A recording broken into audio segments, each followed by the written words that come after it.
দুপক্ষের উত্তেজনা। এক পর্যায়ে রাজশাহী নার্সিং কলেজের গেট ভেঙে ভেতরে প্রবেশ করে রাজশাহী মেডিকেল কলেজ হাসপাতালে কর্মরত ডিপ্লোমা ইন নার্সিংয়ের শিক্ষার্থীরা। শুরু হয় বিএসসি ও ডিপ্লোমা ইন নার্সিং দুই পক্ষের ইট ছোড়াছুড়ি। পুলিশের উপস্থিতিতেই চলে সংঘর্ষ। আহত হন অন্তত 10 জন।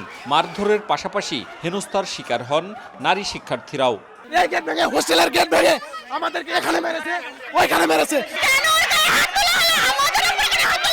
আমাকে কতজন থাপ্পড় মারছে, নিশ্চয় আমার গালে দাগ আছে, আমার পেটে লাথি মারছে। 6 দফা দাবিতে ডিপ্লোমা ইন নার্সিং ও বিএসসি ইন নার্সিং এর শিক্ষার্থীরা সম্প্রতি আলাদা আলাদা ব্যানারে বিভিন্ন দাবি দাওয়া নিয়ে আন্দোলন করে আসছেন। এরই ধারাবাহিকতায় মঙ্গলবার দুপুরে রাজশাহী নার্সিং কলেজের অডিটোরিয়ামে এক সভায় যান ডিপ্লোমা ইন নার্সিং এর রাজশাহী মেডিকেল কলেজ হাসপাতালে কর্মরত কয়েকজন। সেখানে বিএসসি ইন নার্সিং এর শিক্ষার্থীদের সঙ্গে তাদের কথা কাটাকাটি হয়। এরই জেরে শুরু হয় উত্তেজনা। একজন সভাপতি প্রার্থীর গায়ে হাত দিয়েছে, মীমাংসা তো করেনি, লাঠি সোটা স্টেম যা ছিল ওনাদের লিয়াটাক করেছে। যারা আসলে প্রকৃতভাবে মানুষকে ভালোবেসে এই প্রফেশনে আসছে, আমরা তাদের যোগ্য মান সম্মানটুকু চাই।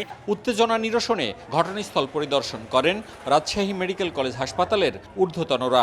মোতায়েন করা হয়েছে অতিরিক্ত পুলিশ।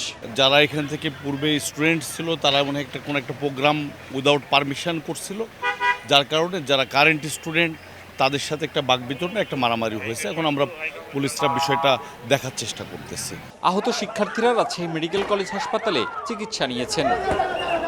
মওদুদ রানা, সময় সংবাদ, রাজশাহী।